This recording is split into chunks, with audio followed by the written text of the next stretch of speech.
ይኸውልህ ልጆች አሉ አንተ ጋር ብዙ ልጆች የሚከታተሉ እነዚያ ልጆች እንዲረዱ እንፈልጋለን። እንዳጠቃላይ ለማንኛውም ከትላንትናው ልንጀምር ነው። ትላንትና ያቆምንበት ምንድን ነው? ነቢዩ ሙሐመድ ሰለላሁ ዐለይሂ ወሰለም እናታችን አይሻን በ9 ዓመቷ ወሲብ ፈጸመባት ብላ ስትናገር ለዚህ ማስረጃ አቅርብ ተብለህ ነው አይደለም? አቀርብልሃለሁ። ሲጀመር ጥያቄውን አንተ ነህ የጠየቀኝ፣ ርዕስም መርጠን አልነበረም። ባይዞ የትናንትና ውይይት ከመሰላችሁ እንደመጣ ገና አይሻን በ9 አሁን ሰዋታዋቸውና እንደዚህ እኔ እናንተ እየቀጠልን ነው። እኔ እናንተ እየቀጠልን ነው። ሳንመጠን አይቀጥል ማስረጃ ነው ግን አሳየህ። በደቂቃ እናውራ ስለው እሱ ያልናወራ ነው። በቃ ቀጥል። አሁን ያላ በማስረጃ ያላ ቀጥል። በደቂቃ እናወራለን።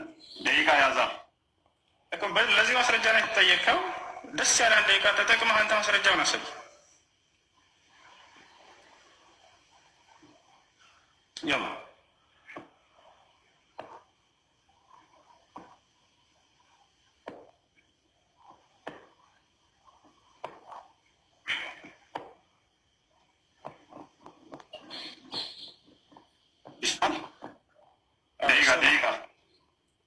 ደስ ያለ አንድ ደቂቃ ተጠቅመህ ይሄንን ማስረጃ ሳይ ነው የተባልከው። እፎይ ቀጥላ ያላ ለተናገርከው ነው። በሺ ጠልቃ ገባብኝም አይከን ያዝሽ 15 ደቂቃ ያዙልኝ።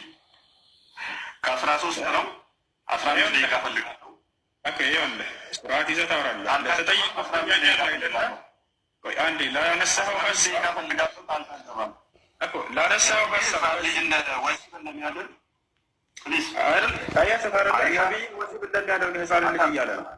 ለተጠየቀው ጥያቄ ማስረጃ ካልሰጠህ የራስህን ወሬ አወራለሁ። ከፍቶ መሀለሁኝ ክርስቲያኖች ለእናንተ ስለ ወላሂ እንትን እያልኩኛለሁ። ያላ ቀጥል። አሁን ቀጥል።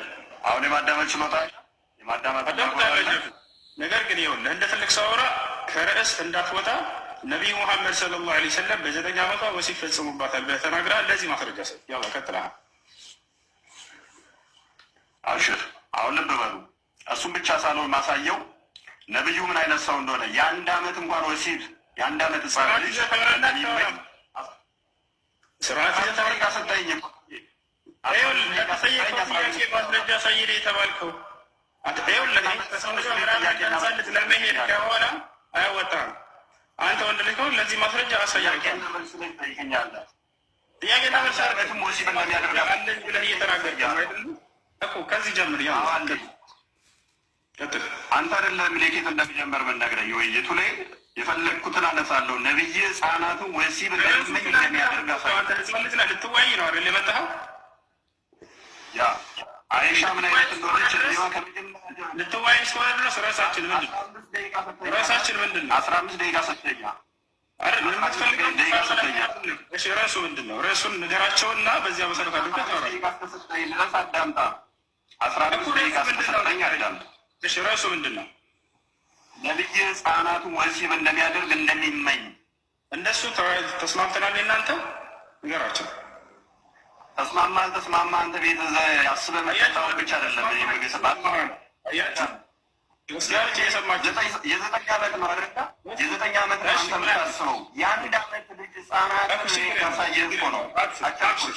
አብሽር ከእኔ ጋር እየተስማማ 1 ዓመት በየትኛው ርዕስ ነው ንገርና ዛሬ ስንወያይ ነው ብለሃል አይደለ? ርዕሱ ንገራቸው አንዴና ከዚያ ትቀጥላለህ። አብሽር ደስ ነብይ ህፃናትን ወሲብ እንደሚያደርግና ህፃን ልጅን ለወሲብ እንደሚመኝ ውይይት ላደርገ ነው። ያ እንግዲህ ጋር ደሱ ተስማምተናል። እናንተ ተስማማ ህፃናትን ነብይ ወሲብ እንደሚያደርግ አይደለ? ተስማማ ይላል። ወሲብ ያደረጋል ከእሱ ጋር ውይይት ላደርግ ተስማምተናል ስትል ነበር። ለምን ዋሻቸው? አሁን ተስማምተናል። እናንተ ተስማምተናል መሆኑን ላሳየህ እኮ ነው። ወደ እናንተ ተስማምተናል። አሳያለሁ። የ1 ዓመት ህፃን ልጅ ሳይቀር እንደሚመኝ አሳያለሁ። አያቸው ታዲያ ተዛር ወደ ብሄር ነው። ለማንኛውም ወላሂ የውይይት ህግና ስርዓት ራሱ ምንም ነገር የለም። እንዳወጣ ደቂቃ ያዝ። በደቂቃ ምንድነው ወደ እናንተ የተስማማንበትን ርዕስ አሳውቅና ከዚያ በኋላ ሁሉም እየሰሙ እንዲማሩ ዘንድ ያላ ርዕሱ ንገራቸው። የተስማማንበት እስቲ ምን ብለን ርዕስ አወራን ወንድሜ? እኮ ዘመተ ነው አይሻ ነብዩ የት ቦታ ነው በ9 ዓመቱ ይበዳት አልከኝ። ምን አገባኝ እኔ እንደዛ ብዬ ረስያለሁ እንዴ? ያላታ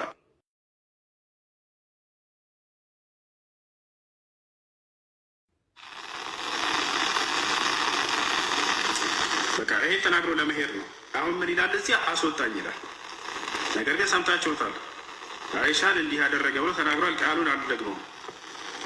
ወላሂ ላዚም ትናንትና መረጃ ጠይቄው በፊታቸው በክርስቲያን ልጆች ፊት አፍሮ ነው የሄደው። ክርስቲያን ልጆች ገብተው ገስት ላይ እኔ ጋር እባክህ አንዴ እንለምንህ ሂደን እናናግረውና አንድ የተነጋገሩ አሉ። ልክ ልጁ ሂዶ ሲያናገረው እዛ አስወጣው ብለውኛል። እሱም ወደው ሁሉን ጥሎ ወጣ። ይሄን ተሳድቦ ለመሄድ ነው አሁን 15 ደቂቃ ምናምን እያለ የነበረው። የተስማማንበት ርዕስ አለ ወይ? ጭራሽ ሳንስማማ ነው ትናንትና ቪዲዮ ሰርቶ ሰዎች ናቸው እኔ ላኩልኝ። ወላሂ ከኔ ጋር አላወራም። ተስማምተናል እንዋይ ምናምን ብሎ የትናንትና ሞራል ነክቶታል። በዚያ አፍሮ ማለት ነው። እዛ ቪዲዮ ሰርቶ ለወንድ ነው የተስማማነ ስለው ተስማማን አልተስማማን እሱ አይደለም ያለው። ሳንስማማ ተስማምተናል ብሎ ዋሽቶ ቪዲዮ ስለሰራ ነው። እኔ ከእሱ ጋር በብዙ አልተስማማም። ራሱ ቪዲዮ ሰራና ለዚያ በጣም ስለተወቀሰና ስላፈረበት የትናንትን ጉዳይ ስሙን ለማደስ አይነት ነገር ማለት ነው። ክርስቲያኖች እንዲህ አይነት ሰዎች ናቸው የሚኖራቸው። በአጭሩ ልንገራቸው ስለ ነቢይ ሙሐመድ ሰለላሁ ዐለይሂ ወሰለም እና ስለ እናታችን አይሻ ጋብቻ ጉዳይ። ነቢይ ሰለላሁ ዐለይሂ ወሰለም እና እናታችን አይሻ በዚህ የእድሜ ደረጃ ላይ ወሲብን ፈጸመብኝ ብላ ወይንም ፈጸመባቸው ተብሎ የተገለጸ ነገር የለም። እናታችን አይሻ ስትናገር ምን አለች? ፈአድኸለትኒ ኡሚ ወአነ ቢንት 9 ሲኒን እናቴ አስገባችኝ ወደ ነቢዩ ሰለላሁ ዐለይሂ ወሰለም ብላ ተናገረች። በዚያ የእድሜ ደረጃ ላይ እንጂ በዚህ እድሜ ላይ ወሲብ የሚል ጅማዕ የሚል ቃል ወላሂ ላዚም ሽታው ራሱ የለም። እና በጣም ያሳዝናል። ይህ ስድብን ነው የሚያስተምሯቸው። ክርስቲያኖች ትልልቆች ናቸው። ከወገብ በታች ማውራት ይቅርባችሁ። ከወገብ በታች ማውራት ይብቃ። ወላሂ ላዚም እስኪ ስለ መለኮት ጠይቁ። ያሳዝናል ብቻ አላህ